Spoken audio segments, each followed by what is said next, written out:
Like most New Zealanders with their own primetime TV show, I spend most of my days in and out of airports and I relish every moment of it. But some people, like my best friend Aaron, don't have the smoothest transits. So Aaron, obviously the question I've got for you is, what is your issue? My issue is with Jetstar's scales. Where scales are reading wrong and they're overcharging people.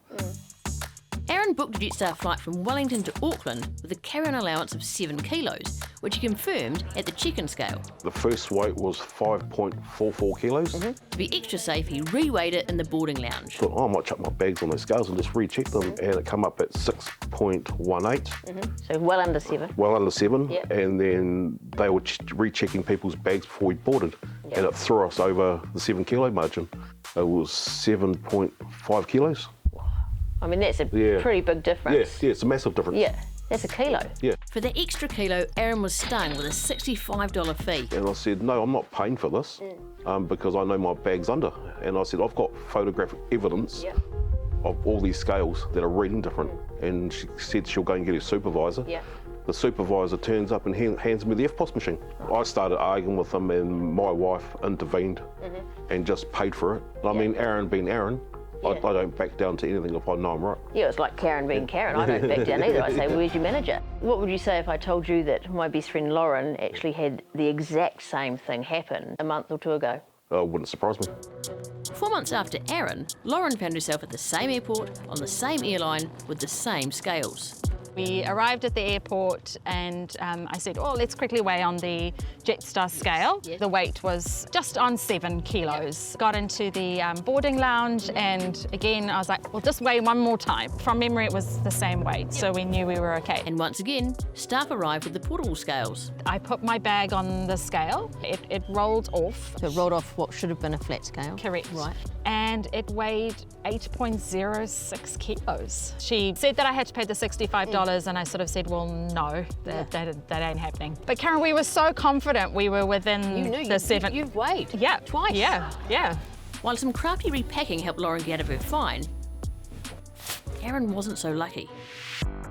And I said, I've got photographic evidence. I will be sending an email to your head office, which I did, and I heard nothing. I've reached out to Jetstar 3 times, contacted the Commerce Commission, and I've raised the issue with the Civil Aviation Authority in New Zealand. But with no success so far. Correct. This company's getting away with scales that are not calibrated and they're reading the wrong weights and they're just charging people money that they shouldn't be. What's the weight on Jetstar's shoulders for doing all this ripping off? I mean, it'd be, well, it depends which pair of scales you use to measure that, I guess. Yeah, well, that's exactly right. So, Lauren, what would you like me to do about it? For me, it's about principle and it's about acknowledgement. I mean, I want money back because I paid for something that I shouldn't have. And actually, how long has this been going on for and how much has Jetstar made with dodgy scales? When you think about these airports, how many people go through those airports a day? Thousands.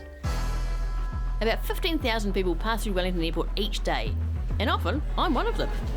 If Jetstar's problem is plaguing even a fraction of those passengers, I need to chuck my weight behind it and figure out what's going on. So, who's in charge of making sure the scales follow the rules? I can't wait to tell you the answer when we go behind the issue. It's Envy! Sorry, I just was expecting a round of applause there for that. But, you know, you're right. The answer is actually incredibly boring. No offence to people working for MB, obviously. The catchily named Ministry of Business, Innovation and Employment's Trading Standards team is in charge of weighing instruments. And if a scale is used to charge passengers, they are subject to a law, a very exciting law called the Weights and Measures Act. So, at an airport, this means the courtesy scales in the terminal don't need to be verified because they aren't used to get money from you. But any scales that charge you for luggage, like Jetstar's portable ones, must follow the official rules. Every scale has to be verified and get a cute little official seal by an official verifier. In addition to compulsory verification, businesses can choose to get a certificate of accuracy to show they've been calibrated correctly, which is valid for 12 months, but they aren't mandatory after the initial verification. And now, a slightly exciting thing. MB officers can conduct random checks to ensure trade use scales are up to standard. Or they can follow up on complaints about scales. And they have the ability to fine up to $30,000 for dodgy instruments.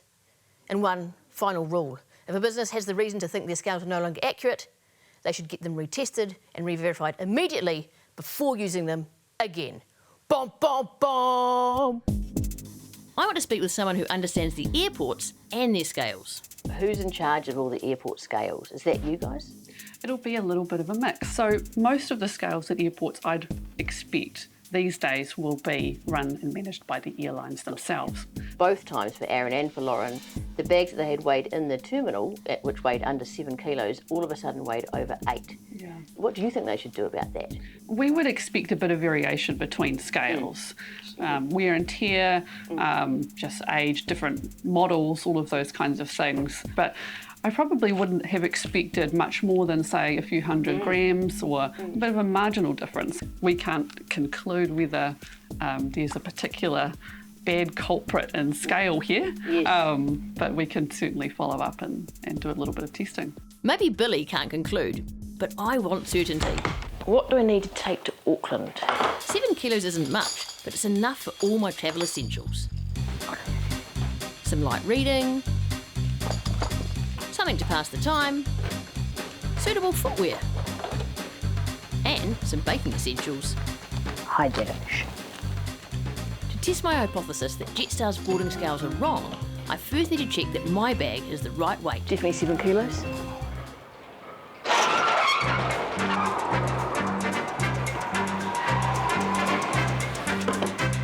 $7.05.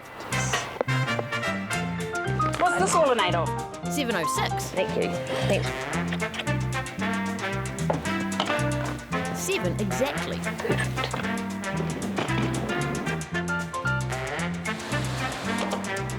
$7.04.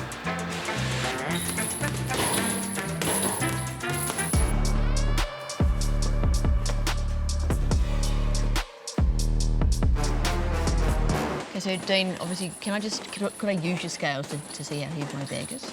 You can, but you've got to put these on.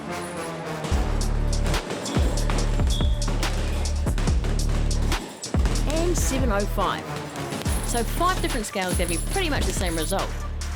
But what will I get at the airport? So this is the first scale that Aaron used.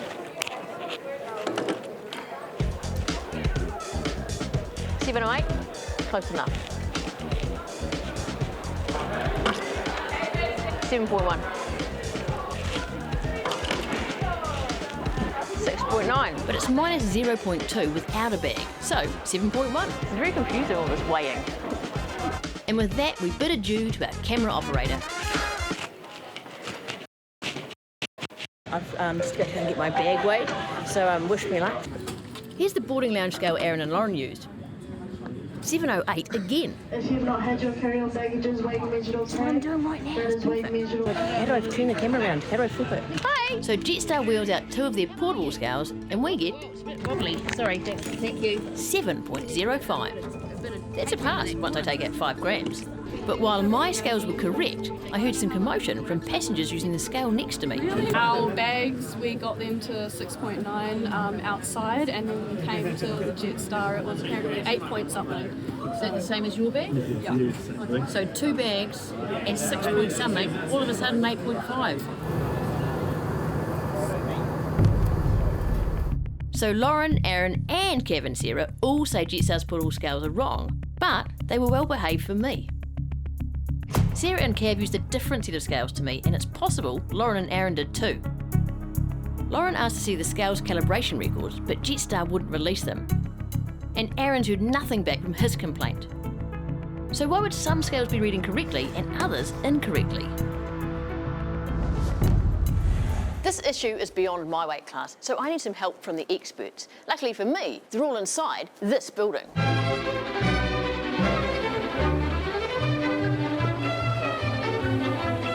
In this room are the people responsible for creating, calibrating and maintaining scales throughout Aotearoa. So a scale should be calibrated annually. I would say probably once a quarter, every 3 months. They really need to be at least double checked. What we would recommend is if you're using it daily, we'd recommend you check it daily and go, I know my scale has not gone out since it has been calibrated. What kind of thing can throw scales off? Largely misuse, Not being on zero to start with, temperature variation. moving around. You might get bags dropped on it. If you calibrate something in Auckland then put it in Invercargill, it's actually out of calibration by the time it gets there because of gravity. Right. When they bring out those mobile ones, the one that I went to put my suitcase on, it rolled off because it's on an angle. That's not good, is it? Once you put wheels on something and you roll it to a different level, it may rock around, and then in theory, is it trade certified at that point? Say no. No. Thank you, Stuart. Very informative. Before I stow away this investigation in the overhead compartment, there's one last person I need to speak with. We've had people saying they've weighed their bags down here, they've gone up and all of a sudden it's different. I mean, how could that be true? Obviously, the majority of our customers will be self-weighing here at the scales, and unfortunately we can't monitor everyone who is self-weighing. All we can do is offer a promise that our scales are accurate and they are regularly checked and maintained. So the scales in question, sadly for me, are in Wellington. Can you assure me that all of the scales across the country are in fact the same? We actually employ a contract company that service, maintain and calibrate our baggage scales throughout the country every year. We also have a ground team that specifically checks the scales every day pre-flight or pre-use to make sure things are working as they should. These people have said, you know, without a shadow of a doubt, their bags were different. They got charged $65 for excess baggage. I mean, what could they have done about that in the moment? What I would say to customers is perhaps give yourself a little bit of wriggle room before you leave home. Make sure you've got that little bit of space in your baggage just to give yourself the fairest chance. And we do stand by the integrity of our scales. Now, the measurement of truth. One last weigh-in. One last thing though, Simon, like this is my bag. If you don't mind, just because you've got experience, could you just tell me, lift this up and tell me how heavy you think it is? Oh, I'd say that's definitely under or just on 7, probably less. Oh, what do I know? So you're over by 4. You shouldn't get on the plane without actually paying extra for it, Karen, to be honest. I can take some things out, hang on. You're going to have to make some decisions, Karen. What, I could take this out? Oh, what's that there, Karen? Just baking. And now, what do you reckon about the weight on that? 400. 400. Let's lose one of those. Okay. Thank you That's so an much. absolute pleasure. Right, I'll travel happily now. Thank you. Looking forward to welcoming you on board. Oh, yeah, I'll take those home for dinner. Right. Cheers, Thank Karen. you so much. See ya.